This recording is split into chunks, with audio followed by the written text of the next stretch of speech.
नमस्कार मित्रों, आज चिंतन में प्रेम का सत्य स्वरूप। प्रेम एवं आत्मीयता मनुष्य की सहज स्वाभाविक वृत्तियां हैं, जिनके व्यक्त न होने पर मनुष्य जीवन में एक अभाव सा अनुभव करता है। अपने पड़ोसी से प्रेम भाव रखना, उससे प्रेम करना स्वयं से प्रेम करने की आवश्यक सीढ़ी है। दूसरों से प्रेम प्राप्ति की ही नहीं, वरन अपना प्रेम दूसरों को देने की भी प्रबल वृत्ति मनुष्य में रहा करती है।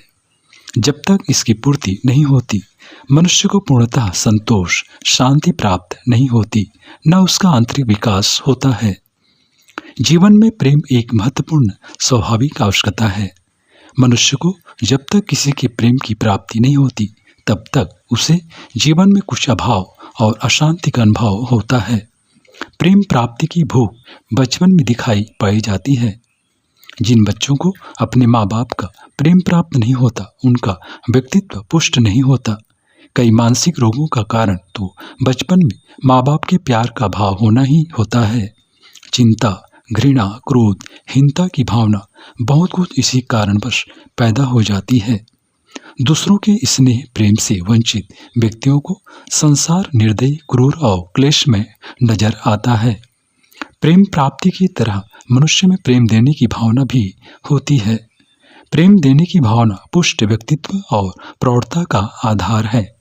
केवल प्रेम लेने की भावना स्वार्थ परावलंबन का रूप है, तो प्रेम देना परमार्थ और स्वावलंबन का है। प्रेम देने की भावना की अभिव्यक्ति करने के लिए दूसरों की सेवा, सहानुभूति, दूसरों के लिए उत्सर्ग का व्यवहारिक मार्ग अपनाना पड़ता है, और इससे एक सुखद शांति, प्रसन्नता, संतोष की अनुभूति होती है। दूसरों की कठिनाइयां दूर करने के प्रयत्न में स्वयं की कठिनाइयां स्वतः तिरोहित सी हो जाती हैं, उनका आभास भी नहीं होता। दूसरों से आत्मीयता रखने पर आत्म प्रेम, आत्म मैत्री सहज ही हो जाती है। मन की समस्त शक्तियां केंद्रीभूत होकर काम करने लगती हैं, और इस तरह एक सहज और स्वाभाविक आवश्यक वृत्ति मन मस्तिष्क में बन जाती है, जिससे मनुष्य को विकास, उन्नति, आत्मसंतोष की प्राप्ति होती है। छोटा बच्चा सदैव दूसरों का प्यार चाहता है। चाह या स्वार्थ बचपन की स्थिति है, जिसमें दूसरों से सुख, आराम, प्रेम की आकांक्षा रहती है। यह वृत्ति अधिक उम्र वालों में भी हो सकती है। बचपन से आगे की विकसित भावना यह है कि अपने सुखोपभोग एवं आवश्यक पदार्थों का दूसरों के लिए त्याग करना। यही प्रेम देने की वृत्ति है, जिसमें त्याग है, कष्ट है, सहिष्णुता है। यही आत्मविकास की सच्ची कसौटी है। त्याग से प्रेम के स्वरूप का निर्णय होता है। इस तरह प्रेम स्वार्थ से परमार्थ की साधना है। जो प्रेम के लिए, परमार्थ के लिए अपने आप को घुला देता है, वही आत्मविकास की उच्च स्थिति की प्राप्ति करता है। यज्ञाग्नि के दो स्वरूप माने गए हैं, एक स्वाहा, दूसरा स्वधा। स्वाहा का अर्थ आत्मानुभूति देना, त्याग, उत्सर्ग करना। स्वधा के माने है आत्मनिर्धारण करना। दोनों संयुक्त स्वरूप में यज्ञाग्नि से प्रकट होती है।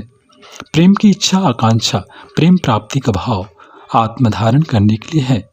प्रेम धारण नहीं किया जाएगा तो फिर दिया कहाँ से जाएगा। प्रेम प्राप्ति की लालसा सहज रूप में प्रेम यज्ञ का प्रारंभिक कृत्य है। आम का पौधा सिंचाई, सुरक्षा, खाद, सेवा आदि के रूप में जब स्वधा, स्वाहा शक्ति प्राप्त करता है, तभी उस शक्ति को कई गुना असंख्य रूपों में उत्सर्ग कर सकता है। स्त्री अपने पति का अजस्र प्रेम प्राप्त करके ही उसे बालकों को दे सकने में समर्थ होती है। जिसे किसी का प्रेम नहीं मिला, वह दूसरे को भी शायद ही कुछ दे सके। स्वधा शक्ति की प्राप्ति के अनंतर प्रेम मनुष्य के भावों का विकास होता है, और वह अपने आप को स्वाहा करने लगता है। त्याग आत्मोत्सर्ग करता है, और स्वर्ग की स्वार्थ की जगह परमार्थ त्याग को स्थान देता है। जिससे प्रेम किया जाता है, उसके लिए त्याग करने की इच्छा बढ़ जाती है। मनुष्य कष्ट उठाने लगता है, तब प्रेम का व्यवहारिक स्वरूप त्याग ही हो जाता है। त्याग, आत्मोत्सर्ग, बलिदान की स्थिति के अनुसार ही प्रेम का सत्य स्वरूप विकसित होने लगता है।